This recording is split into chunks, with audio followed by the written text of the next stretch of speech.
राजस्थान के एक सूखे और धूल भरे गांव में राहुल सिंह पैदा हुआ। उसका घर मिट्टी और गोबर से बना था। छत से धूप छनकर अंदर गिरती थी। पिता की मौत वह बचपन में ही देख चुका था।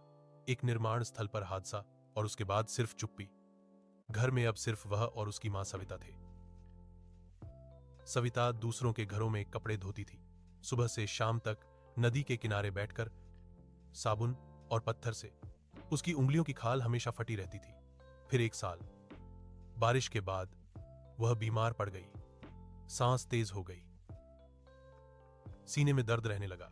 गांव के वैद्य ने बस इतना कहा, शहर ले जाओ, दवा महंगी है लेकिन जान बच सकती है। घर में पैसे नहीं थे, एक भी नहीं।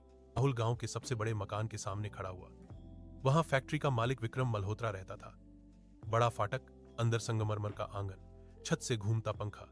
राहुल जमीन पर बैठ गया, हाथ जोड़ लिए। बोला कि मां मर रही है, उधार दे दीजिए, जिंदगी भर काम करूंगा। विक्रम ने उसकी तरफ देखा तक नहीं, इशारा किया। दो आदमी आए, राहुल को घसीटकर आंगन में ले गए। लाठियां पड़ी, धूल उड़ी, उसका चेहरा जमीन में दबा दिया गया। किसी ने हंसते हुए कहा, गरीबों की उम्र भी क्या बढ़ानी। फाटक बंद हुआ। राहुल सड़क पर पड़ा रहा। उसी रात दिए की कमजोर रोशनी में सविता की सांस रुक गई। राहुल ने उसे पकड़े रखा देर तक। सुबह नदी किनारे उसने अकेले उसका अंतिम संस्कार किया। धुआं आसमान में घुल गया, उसकी आंखों से आंसू नहीं निकले। अगले दिन वह गांव छोड़कर निकल पड़ा।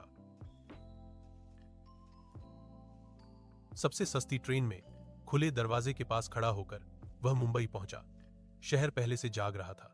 शोर, भीड़, बदबू और उम्मीद, सब एक साथ। उसने निर्माण स्थल पर काम किया। सुबह 5 बजे लाइन में खड़ा होना, ठेकेदार की उंगली का इंतजार। चुने गए तो काम, नहीं तो भूख। नंगे पैर तपती जमीन पर सीमेंट की बोरियां उठाना, धूल फेफड़ों में भर जाना।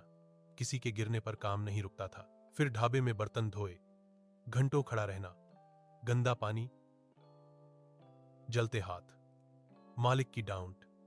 फिर रेलवे स्टेशन पर कुल्ली बना, दौड़ते हुए प्लेटफॉर्म पार करना, सूटकेस उठाना, कम पैसे लेना। पुलिस आई तो भागना, रात को फुटपाथ पर सोना, बारिश में भीगना, सूखी रोटी को धीरे धीरे चबाना। साल बीतते गए, उसकी पीठ झुक गई, हथेलियां पत्थर जैसी हो गईं। वह कम बोलता था, सिर झुकाकर चलता था। एक दिन फैक्ट्री की मशीन टूट गई, गियर नियंत्रण से बाहर, बुजुर्ग लगभग घायल, जान को खतरा, उड़ती चिंगारियां, सब भागे। राहुल बिजली के स्विच की तरफ दौड़ा, मशीन बंद की, एक बुजुर्ग की जान बची। वह आदमी था आनंद मेहता, असल मालिक। आनंद ने उससे नाम पूछा। पहली बार किसी ने उसे ध्यान से देखा। राहुल को आगे बढ़ने का मौका मिला, पढ़ना सीखा, हिसाब समझा।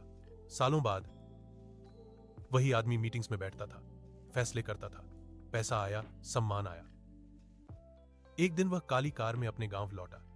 धूल उड़ती गई, बच्चे पीछे दौड़े, लोग चुप हो गए। वह सीधे उसी फैक्ट्री में गया।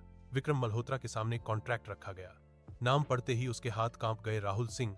फैक्ट्री बिक चुकी थी, नई व्यवस्था आई। मजदूरों को सही मजदूरी, इलाज, इज्जत मिली। लोग राहुल का नाम लेने लगे। शाम को वह गांव के बाहर खड़ा हुआ। सूरज डूब रहा था।